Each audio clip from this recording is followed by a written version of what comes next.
चाहते हैं सर, जब से आप कार्यरत हैं सर, तो जमालपुर विधानसभा की उपलब्धि क्या-क्या हुई है अब तक में?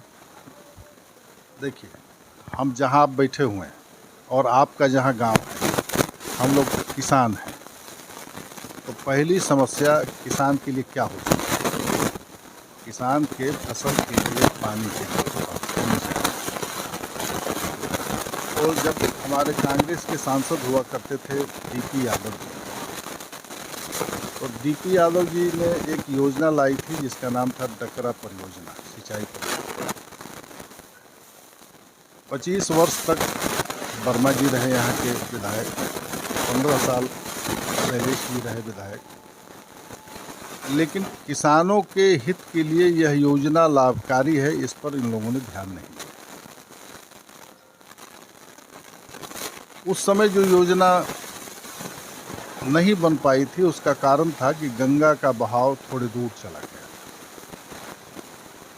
इसके कारण योजना जो है तो लंबित हो गई। यद्यपि कि सारे चैनल्स बन गए, कुटगढ़ा से लेकर के और इधर धरहरा से लेकर के ये सारे चैनल इसके बन गए थे। गंगा के दूर जाने के कारण नहीं हुआ, फिर गंगा नज़दीक आ गई।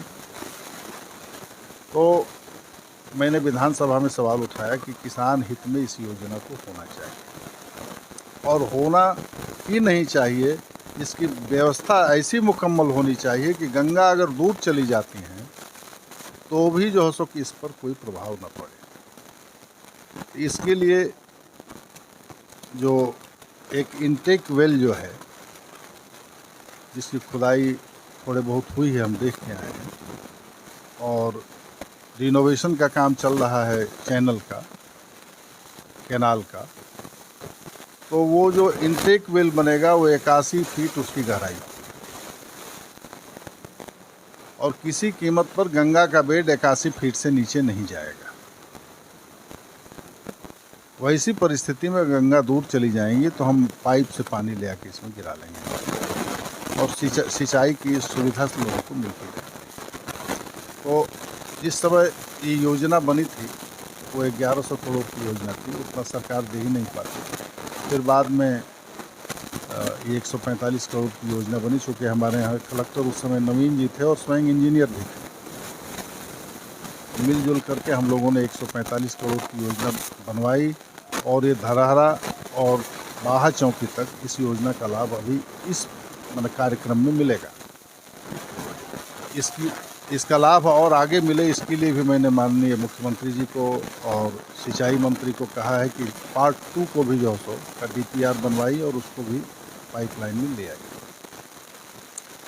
आपके यहाँ कारी घाटी योजना जो है, इसके लिए भी विधानसभा में सवाल उठाया कि इसका एस्टिमेट वगैरह बन गया है, आ गया, तो इसकी योजना भी स्वीकृत होगी। सतघरवा योजना में भी हम लोग गए, वहाँ के लिए भी पैसा स्वीकृत कराया। यानी किसानों के लाभ के लिए जो काम हो सकता है उसको किया। और बगल में जो जालकुंड जलाशय हमारा है, इसमें अगर सिंचाई सुविधा उपलब्ध हो जाती है तो हमारे विधानसभा क्षेत्र में 1-1 इंच भूमि के लिए सिंचाई की सुविधा होगी, जो किसानों के लिए प्रसन्नता का विषय हो। इसमें भी एक प्रोजेक्ट गया है जो विश्व बैंक से स्वीकृति की राह में खड़ा है। ये भी योजना 200 करोड़ की है। जैसे ही विश्व बैंक का मामला तय होता है वैसे ये भी योजना चल रही है। ये तो हुई सिंचाई की व्यवस्था। जहाँ तक सवाल है सड़कों का, तो हमसे पूर्व में जो प्रतिनिधि थे वो स्वयं ग्रामीण कार्य विभाग के मंत्री थे। उनके समय में जो सड़कें बनी, उनके समय में ही जो है सो टूटने लगी, और जैसे जैसे सड़कों का 5 साल की उम्र को जो सड़कें पूरा करती गई, उनके लिए मैं अनुशंसा करता गया और कई सड़कें बनी। तो गुणवत्ता के साथ जो है सो मैंने कभी कंप्रोमाइज़ नहीं किया, न किसी इंजीनियर के साथ, न किसी ठेकेदार के साथ। तो आज भी उन सड़कों की गिट्टी जो है सो अभी तक नहीं हुई। ये रही सड़कों की बात। मामला अब जमालपुर शहर पर आई। आप जब जमालपुर शहर में गए होंगे तो सड़कों की स्थिति आपने बदतर देखी हो। इसका कारण ये है कि जब मैं विधानसभा में चुन के गया तो 2021 में सरकार से मैंने पूछा कि भाई ये बताइए ये सड़कें बनेगी कैसे। तो चूँकि नगर परिषद नगर विकास आवास के जिम्मे है, तो सरकार ने कहा कि ये सड़कें हमने आरसीडी को दे दिया, यानी पथ निर्माण विभाग को दे दिया है।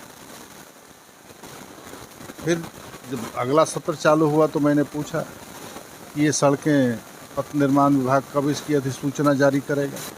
पथ निर्माण विभाग ने कहा कि हमने इन सड़कों को नगर विकास आवास को लौटा दिया। यानी खेला चलता रहा, इस डाल से उस डाल बंदर टूटता रहा।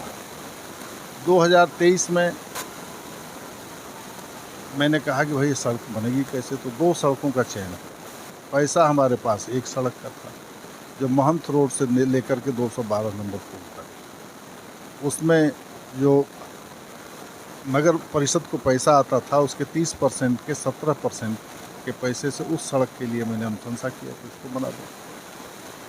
और राज्य मद से जुबली वेल से लेकर के भारत माता चौक होते हुए 6 नंबर गेट तक की सड़क के लिए राज्य मद से पैसा सटिक कराया। हो गया, टेंडर निकल गया। टेंडर की अंतिम तारीख 13 जुलाई थी। अब टेंडर खोलने का काम तो इंजीनियर करेगा, लेकिन सरकार के पास इस विभाग में, नगर विकास आवास विभाग के पास इंजीनियर ही नहीं था। खोलेगा कौन? इसी 26 सितंबर को 2024 के 26 सितंबर को नगर विकास आवास के लिए माननीय मुख्यमंत्री ने इंजीनियर दिया है। सड़कों में देर हो, इन दोनों सड़कों के बनने में देर होने का कारण, अब दुर्गा पूजा के बाद इसका टेक्निकल बीट खुलेगा, इसके बाद फिनंशियल बीट खुलेगा और सड़कों का काम चालू हो जाएगा। लेकिन हमारे पूर्व जनप्रतिनिधि, बिहार सरकार के पूर्व मंत्री ने कहा कि जो सो सड़कों की हालत खास्ता है। तो मैंने उनसे टेलीफोन पे कहा कि आप तो सरकार में रहें, आपको तो सारे तकनीकी प्रावधान मालूम है, आपको एक जिम्मेवार पद पर बैठे थे बिहार सरकार में और आपको जिम्मेवारी के साथ बयान देना चाहिए। ये हम तो विपक्ष में हैं, आप सरकार वाले हैं और अव्यवस्था आपके यहाँ है। तो इस अव्यवस्था के लिए जवाबदेह आपकी सरकार है ना, कि हम तो सरकार में हैं ही नहीं। हमारा क्या मामला है इसमें? हम तो जो कर रहे हैं सो बहुत कर रहे हैं। इसके बाद ये दुर्गा पूजा के बाद इन सड़कों के बनने का कार्य जो है, जो तकनीकी कार्य है, वह पूरा होगा और सड़कें बनेंगी। और हमको लगता है कि अगर सरकार ने पैसा दिया तो जमालपुर की बची हुई 4 और सड़कों को भी मैं बनवा लूँगा। और अभी मैंने प्रयास किया है, मैं बोलूँगा नहीं, जब सफलता हाथ आ जाएगी तो शहर में जितने बड़े बड़े नाले हैं उनको ढक्कनदार नाला बनवाना और व्यवस्थित करना, ये मेरी योजना का काम है, जो हमारा जमालपुर नगर परिषद स्वच्छ और साफ रहे। और जहाँ तक सवाल है जो हम लोगों को पैसा मिलता है उससे विकास का, पहले साल तो कोरोना में हम चले गए, दूसरे साल में मिला, तीसरे साल, चौथे साल यही पैसा मिला। इसमें हमको लगता है कि जो ज़रूरतमंद लोग हैं, सरकार की जो मतलब पीठ थपथपाने वाली योजना है, जल नल योजना, वह पूरी तरह बीमार है। और चूँकि योजना अच्छी है, इसमें कोई दो राय नहीं, लेकिन योजना अच्छी होने के बाद भी इसमें इसकी जो मॉनिटरिंग होनी चाहिए वहाँ दोष है। तो इस दोष के कारण यह योजना सफल नहीं, और असफल जब योजना हो जाएगी तो लोगों को पानी चाहिए ना भाई। तो लगभग हमको लगता है कि अभी तक मैंने लगभग 400 जीपीटी चापानल के लिए मैंने अनुशंसा की, इसमें 200 के से ऊपर लग भी गया है और फिर आगे लगेगा। और फिर आगे अगर 25-26 का धन मिलेगा तो उसमें भी देखेंगे, उसको भी जो करेंगे। तो कहने का मतलब है कि जनोपयोगी सोच के साथ ही जनोपयोगी कार्य किया जा सकता है। और जनोपयोगी नहीं रहेगा, सोच नहीं रहेगी, विचार नहीं रहेगा, तो अंतिम आदमी तक आप फ़ायदा नहीं पहुंचा सकते। अपना फ़ायदा भले ले सकते हैं, अंतिम आदमी का जो फ़ायदा है उससे वो मरहूम हो जाएगा। सर, अगर आपकी इस शहर जमालपुर की अगर बात करेंगे तो सूत्रों के मुताबिक भी और अखबारों में भी छपा हुआ देखने को मिलता है कि सर कचरा, ये कहीं न कहीं सर इसके लिए कौन ज़िम्मेवार है? या नगर परिषद वाले ज़िम्मेवार हैं या वहाँ के कार्यकर्ता ज़िम्मेवार हैं? क्योंकि सर गंदगी बहुत फैली हुई है सर, रोज़ हमें अखबार में देखने को मिल रहा है सर। देखिए, जिसको आप डंपिंग जोन कहेंगे, यह व्यवस्था तो नगर परिषद का कार्यपालक करेगा और वोट करेगा कि कहाँ डंपिंग जोन होना चाहिए। जब कचरा निकलेगा तो कहीं ना कहीं जाएगा। अब आप कभी दिल्ली शहर गए होंगे, तो जब आप चंडीगढ़ की ओर निकलेंगे या गाज़ियाबाद की तरफ आएंगे तो कचरे से पहाड़ बन गया है। और उसमें माने गर्मी से या जिस कारण जो भी गैस निकलती हो उसके चलते आग लग जाया करता है। तो उस कचरे का प्रबंधन जो है वर्मी कंपोस्ट के रूप में दिल्ली सरकार कर रही है। तो कचरा तो निकलेगा, वो उसकी कोई मनाही नहीं, वो रुकेगा नहीं। लेकिन डंपिंग जोन में उस कचरे का बाई प्रोडक्ट हम बनावें, इसकी व्यवस्था होनी चाहिए। और इस पर जो है सो मैं चर्चा करूँगा। और क्या कहते हैं, एक वहाँ वर्मी कंपोस्ट का कोई प्लांट भी लगाया है, उसको आज जाके मैं देखूँगा।